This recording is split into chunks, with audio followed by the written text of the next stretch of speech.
Ветер сейчас перестанет.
War, or gets ready for war from 1933 onwards.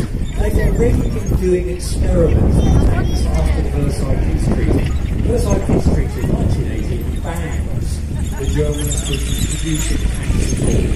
Hitler comes to power in 1933, rips up the Versailles Peace Treaty. The German army basically says that we'll be ready for war in about 10 years' time. They make tanks called Panzer 1s and Panzer 2s are used as really training tanks. They want to go to war with the Panzer 3 and Panzer 4.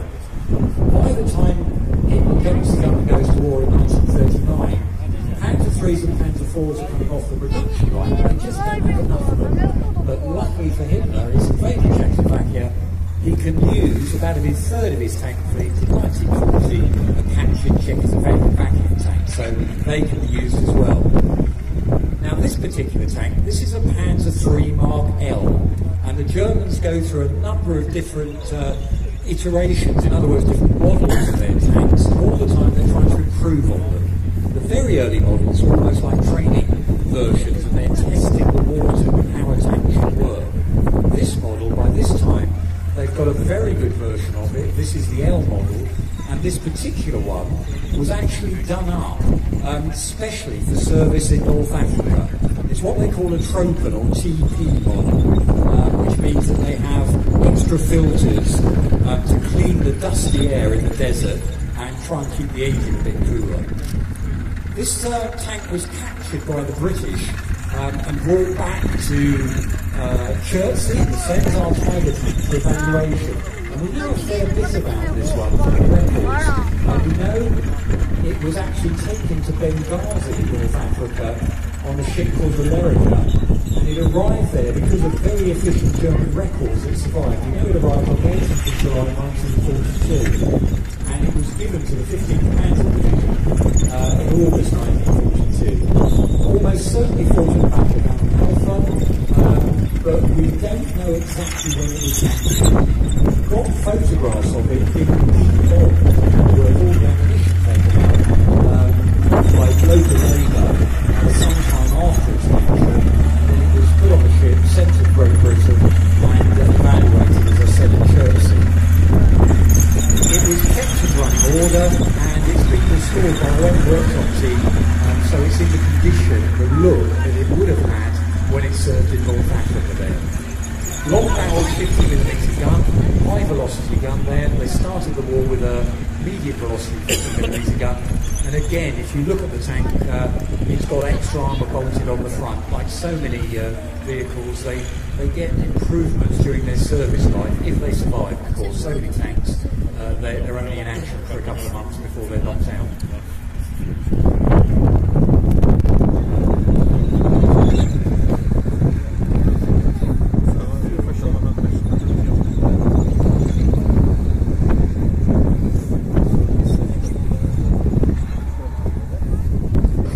World War II, certainly the tank that saved the Western Allies in terms of production. This is the Sherman tank, and this particular tank, this was the one that we lent to the filmmakers with our crew up on the set for the Fury tank, and we've kept it as it looks like on the film set. So this normally is, for the last year, it's been in our Fury display in the museum with a brand new gun sat on the top. It's not there today, obviously, so you can see it running around outside, but if you do want to go down, have a look at that Fury display. It explains a little in there about what it was like on the film set and why we got involved with this particular movie. Now, this particular Sherman, it starts production with a 75mm gun. They make so many, the Americans. They're in about 1940, they only made about 300 tanks. By the end of the war, they've made over 50,000 tanks. So what the Americans do is they build factories, they get the American automotive industry involved in designing parts, they make it a simple tank that they can mass produce. Even then they couldn't make enough engines, so there was actually 4 different types of engines used in the Sherman. This particular one has a twin diesel engine in it, and this is a late war model. This particular one, M4A2, it's got the late war suspension, it's got wider tracks, and it's got that bigger gun. It's a 76mm gun, which can fire more powerful guns at high velocity. People sometimes they look at this tank and they say it's a Firefly. No, it's not. If you want to be a real spotter, the Firefly has a very rounded muzzle brake, a bit of wood in the barrel, it's like a sort of a small football. That's the 70mm gun. It's a Firefly. Squeeze that from that Sherman tank just before the big day landing. It's about 1 in 3 of these tanks are normally with a Firefly. 17mm is a stunningly effective gun, much better than the German 88, and you can see a Firefly inside the museum with a British conversion. Tremendously successful tank of the Sherman, and produced in such vast numbers, it meant that they could supply them to not just Britain, but all the Commonwealth forces, many went to Russia as well, so a very successful tank. I will stop, I've told you the story already, just so you can have a look at this, hear it, and take your photograph. It's going to do a lap and park in front of the building.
As it moves around, they're very sophisticated steering system. It's going to park up there for a while while we fix the display of the other vehicles before it goes off.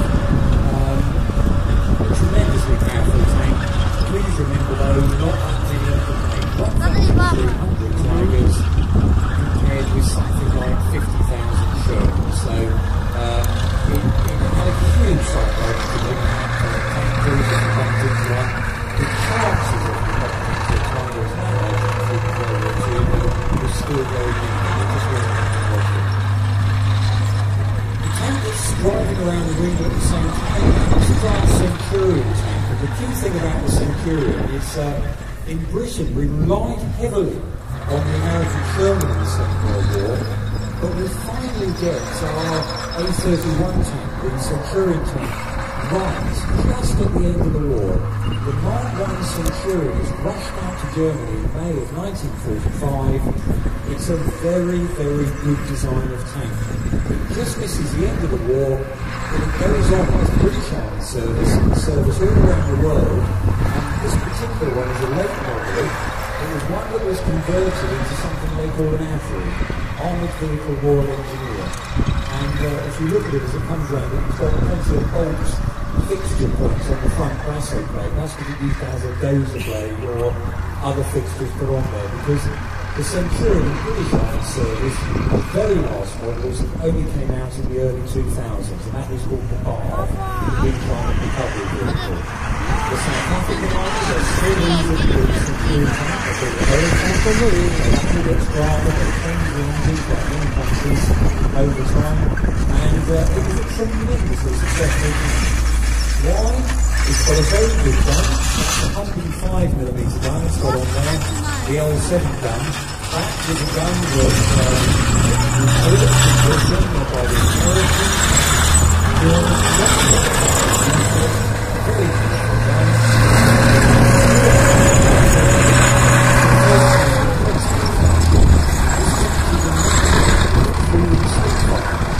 What they did, the Merlin, as in the Spitfire, they did rate it, pulled it easier, and at last we had enough engines to power a tank here.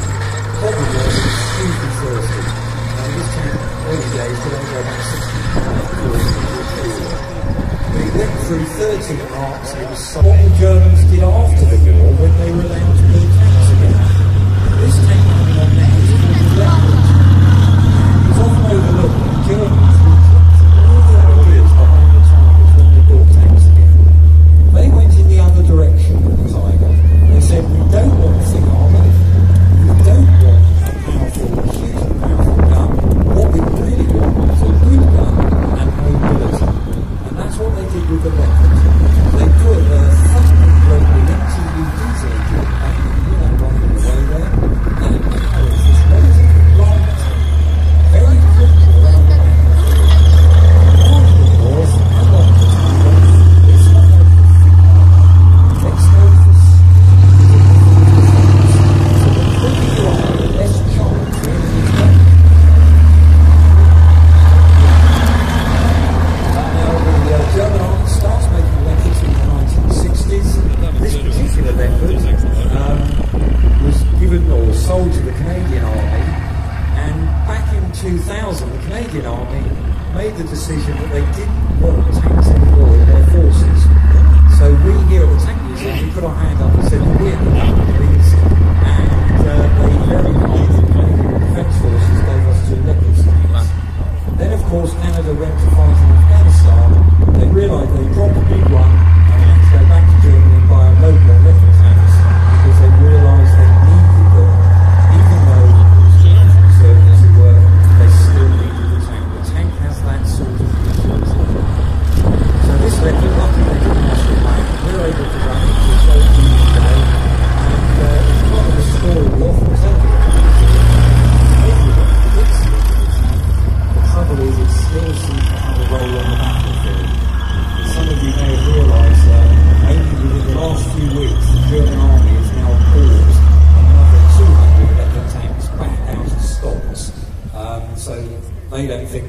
the tank's over and done with.